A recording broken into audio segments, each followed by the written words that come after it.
dalam tanda kutip market off, tapi ada eksekusi open posisi ya.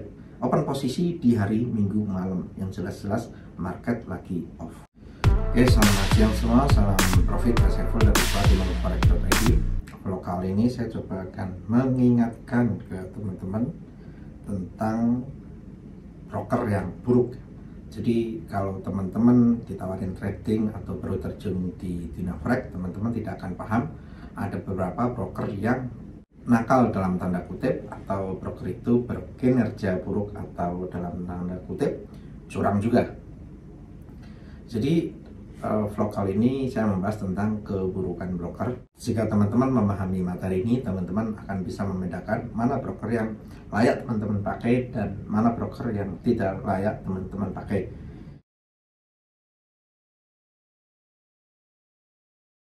Salah satu dari keburukan broker yang pertama adalah penipuan. Jadi dalam forex setahun terakhir banyak permasalahan, atau dalam hal ini permasalahan banyak yang ketipu di dalam dunia forex karena maraknya robot trading yang berjenis ponzi dan banyak menggait para artis untuk join di robot trading jenis ponzi. Bagi yang belum paham ponzi itu apa, ponzi adalah membayar member yang lama dari uang deposit member yang baru. Itu boleh dibilang permainan uang ya. Jadi tidak ada transaksi trading di situ, itu hanya memutar uang saja. Nah, dalam 1 tahun terakhir atau 2 tahun terakhir ini banyak hal dalam trading forex yang dimiringkan atau disalahgunakan. Akhirnya tenar banyak robot trading yang berjenis ponzi mulai terkenal karena dari segi marketingnya menggait para artis atau orang ternama, termasuk ada Mario Teguh salah satunya, terus Kevin Aprilio, terus bahkan untuk di cash ATG robot trading dia membawa nama ketua MPR, dia sering foto bareng. Alih-alih ternyata produk yang terkenal itu adalah robot trading berjenis ponzi. Mengapa itu masuk kategori penipuan? Memang brokernya hanya sekedar nama saja dan tidak ada eksistensi atau tidak ada transaksi yang dilempar ke market. Jadi boleh dibilang itu adalah sebuah broker penipuan. Salah satu contohnya adalah broker Zentrade dari Net89, broker Global Premier, terus kalau dari ATG atau Lego Market, terus ada broker Hanju Global ya, produknya kalau nggak salah EvoTrade. Terus ada juga broker Lotus yang produknya adalah Fahrenheit. Jadi memang broker ini biasanya sudah kerjasama di produk robot trading yang ternyata emang itu dari awal udah disetting penipuan. Kenapa banyak yang manipulatif? Kenapa banyak orang yang tertipu bahwa itu adalah broker penipuan ya, atau sebenarnya tidak ada brokernya, hanya sekedar nama? Karena memang broker itu punya link atau punya akses untuk mendaftarkan MT4. Jadi ketika broker itu bisa menunjukkan akses MT4, dianggap itu adalah broker yang benar, padahal dibaliknya adalah sebuah penipuan.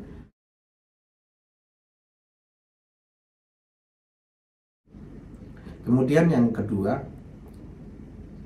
keburukan broker itu tidak punya regulasi. Jadi memang broker tidak punya regulasi bisa disebutnya bandar, atau uang yang dia ambil dari klien, dari member yang deposit, yaitu akan diputar, kemudian profitnya dibalikin lagi ke member yang profit. Jadi kayak boleh dibilang bandar judi tapi dalam bentuk forex. Teman-teman bisa cek di WikiFX. Di WikiFX banyak broker yang ada regulasi dan ada yang tidak, dan WikiFX ini juga banyak mengulas broker-broker yang curang di dunia internasional, tidak hanya di Indonesia saja ya. Misalnya contoh Escape More FX, Real or Fake. Jadi dia banyak membahas tentang broker-broker yang palsu atau yang real, yang apakah itu penipuan atau tidak. Nanti teman-teman bisa lihat di halaman pencarian ya. Misal kita contoh Lego Market, tertulis no lisensi atau tidak terlisensi, jadi warning score, terus skornya jelek, terus ada yang mengulas scam broker ya, scam. Terus kemudian ada juga BTC Dana, misal BTC Dana sekarang masih banyak yang pakai juga, tapi kalau saya sih melihatnya secara penilaian WKFX-nya bagus, nggak bagus saya juga nggak berani rekomendasikan atau nggak pakai ya. BTC Dana banyak di YouTube, ini juga no regulasi, jadi tidak ada regulasinya, kemungkinan besar bisa scam. Atau kalau teman-teman meragukan sebuah broker, apakah itu broker benar atau tidak, teman-teman bisa cek di WKFX. Mengapa regulasi itu penting? Karena regulasi itu adalah badan yang mengawasi sebuah broker. Jadi kalau teman-teman tanpa pengawas, ya seolah-olah teman-teman bebas bermanipulatif tanpa ada pengawasan, atau teman-teman tanpa ada pengawas, ya jadinya semena-mena ya. Maka banyak broker bandar lahir dari pengawasan yang lemah. Ya, pengawasan tersebut adalah regulasi dari sebuah broker. Makanya kalau teman-teman pilih broker, baiknya pilih yang regulasinya bagus atau jelas. Pilih yang 8 ke atas ya. Di WKFX 8 ke atas, contoh misal XM, ini skornya adalah 9,03, atau contoh lagi misal Asia Market, ini skornya 8,9, atau misal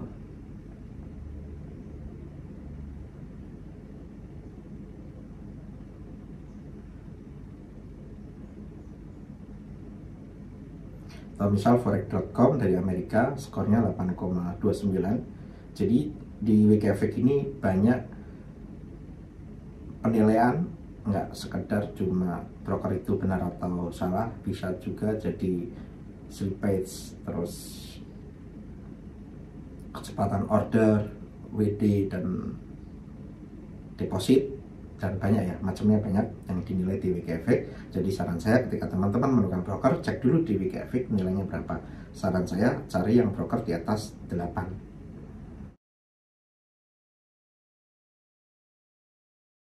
Yang ketiga, kalau teman-teman ketemu broker yang dia regulasinya ada gitu, tapi ternyata teman-teman harus memperhatikan prakteknya. Kalau teman-teman pakai itu jujur atau tidak. Jujur atau tidak ini bisa kelihatan di slippage ya.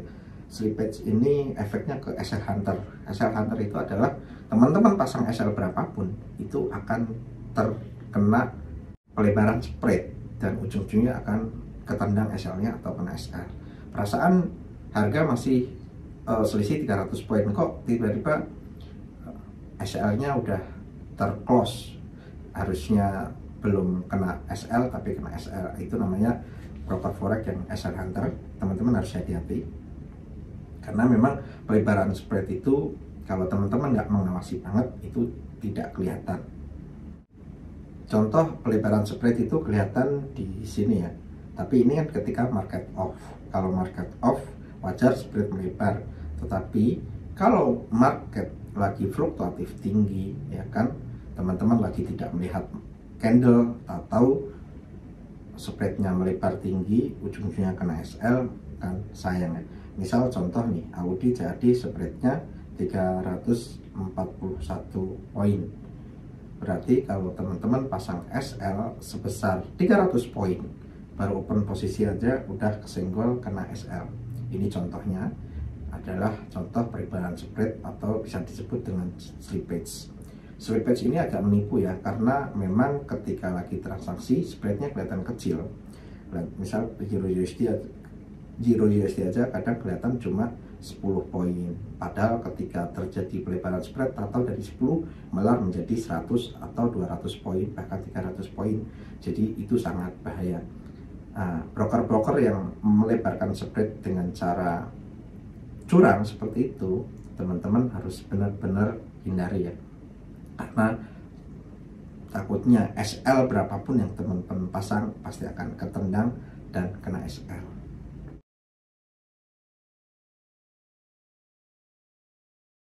Yang keempat adalah ada beberapa broker yang curang dalam artian eksekusinya buruk ya. Eksekusi buruk ini dalam arti ada delay time ketika teman-teman OP atau close.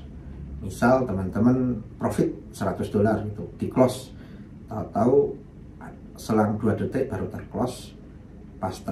Pas udah terclose harga turun menjadi 90. Jadi yang harusnya profit $100 hilang menjadi $90. Nah, delay time ini ada yang mencolok, ada yang tidak. Kalau yang mencolok itu benar-benar seperti efek server dimatikan. Contoh, ada beberapa broker yang ketika lagi news, teman-teman sadar atau tidak ya, kalau lagi nungguin trading, misal teman-teman lagi nungguin trading, teman-teman lihat profit $5, terus teman-teman mau close order, contoh ini di close, tiba-tiba tidak mau di close. Kenapa tidak mau di close? Karena eksekusi order dari broker tersebut jelek, atau bisa saja broker itu sengaja mematikan servernya pas terjadi news. Jadi pas teman-teman profit tidak mau di close, tapi begitu harga turun, profit mengecil, dan ada floating negatif, tahu-tahu bisa di close. Jadi itu adalah eksekusi order dari broker yang buruk, yang akhirnya dia curang dengan cara mematikan server, yang ketika lagi profit atau server mati nggak bisa di close, begitu loss teman-teman close order dengan gampangnya. Jadi teman-teman harus hati-hati. Maka kalau teman-teman rajin memantau trading dengan secara manual, teman-teman akan bisa memahami atau mengerti maksud dari penjelasan saya ini. Kalau teman-teman baru terjun di forex mungkin tidak sadar, tapi kalau udah lama terjun di forex akan sadar dan akan memahami. Dan ini juga berlaku bagi pemain lama atau pemain baru ya. Kalau pemain baru nggak kelihatan, tapi kalau udah lama teman-teman pakai broker itu, nanti teman-teman sering profit, kadang kecurangan itu muncul di depan mata. Akhirnya rata-rata pemain lama di forex pasti akan pilih-pilih broker yang menurutnya bagus buat dia, karena banyak broker yang bertebaran sekarang yang teman-teman pakai, banyak juga yang nggak jujur ya, atau dalam tanda kutip nakal.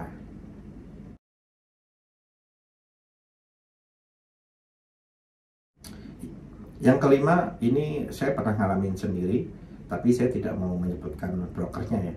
Jadi hal aneh yang sangat terjadi, karena kita Platinum Forex kan pemakai ya. Terus kita merekomendasikan broker ini untuk teman-teman pakai. Ternyata ada salah satu member yang memaksa, saya maunya broker ini, tolong dipasangin EA-nya. Kemudian kita pasang di hari Sabtu. Hari Sabtu kan weekend ya, market off. Tahu-tahu hari Minggu malam, Minggu sore ya, menjelang malam, tahu-tahu tiba-tiba open posisi. Akhirnya, lah ini kan market off, kenapa bisa open posisi gitu loh. Jadi saya akhirnya, aduh, ini kenapa member harus maksa pakai broker ini ya, padahal jelas-jelas ini broker nggak bener, dalam tanda kutip market off, tapi ada eksekusi open posisi ya, open posisi di hari Minggu malam yang jelas-jelas market lagi off. Otomatis saya infokan ke salah satu member tersebut, ini broker nggak benar, kalau bisa pakai broker lain, karena ini jelas-jelas hari Minggu atau weekend, kenapa ada open posisi. Memang ketika EA nyala itu akan nyala selama 24 jam, tetapi kalau broker yang benar ya, kalau market bukanya Senin pagi ya otomatis Senin pagi baru open posisi ya. Tapi kalau broker nggak bener, lah Minggu market libur kenapa dia bisa open posisi ya, itu kan hal yang aneh. Jadi kadang dia bisa dibilang bandar tapi terlalu mencolok ya. Jadi market seolah-olah punya dia, tapi tidak profesionalitasnya sangat kelihatan. Jadi aneh banget ketika weekend dia bisa open posisi padahal market sedang off.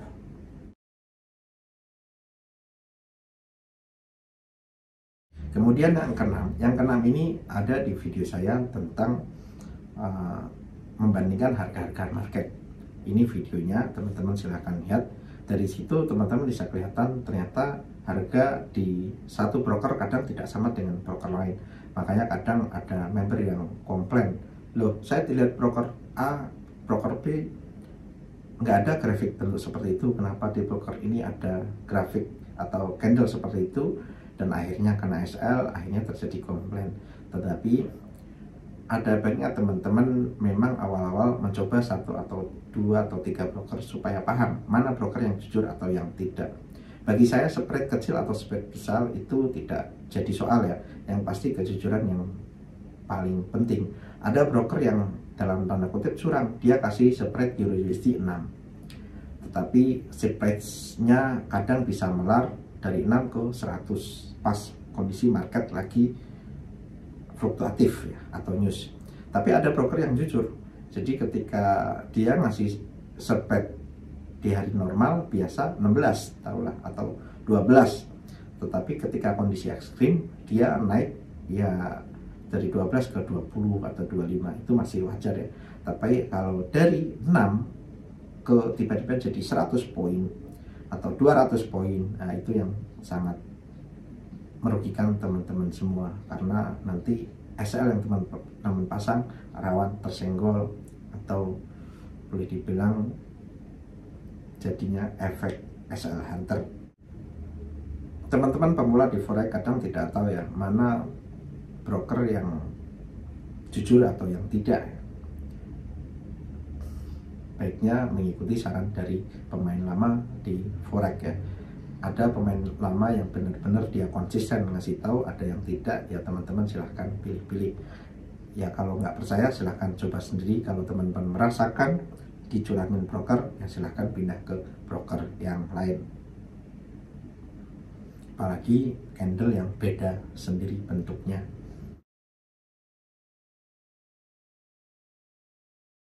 Yang terakhir ini penting nggak penting, tetapi memang dari pengawasan internasional bagus ya.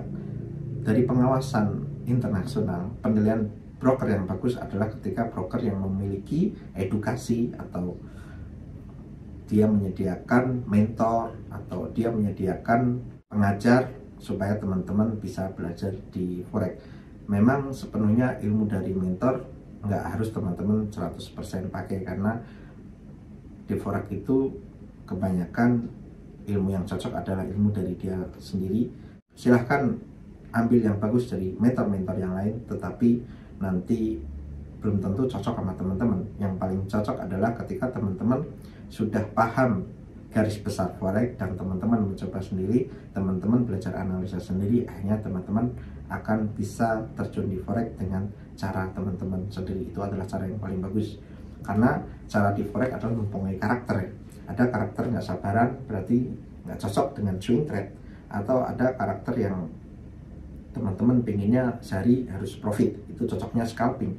Nah, perbedaan itulah yang membuat teman-teman cukup belajar dari mentor-mentor. Nah, kalau brokernya bagus, biasanya mentornya banyak, tetapi teman-teman nanti pilihlah cara yang paling cocok buat teman-teman sendiri, karena semua cara benar, tapi yang paling benar adalah yang sesuai dengan karakter teman-teman sendiri. Jika ada kritik, saran, atau kata-kata saya yang salah di video ini, silahkan kritik di kolom komentar. Ada pertanyaan, tulis di kolom komentar. Jangan lupa subscribe, like, share, dan komen. Sekian, terima kasih, salam profit.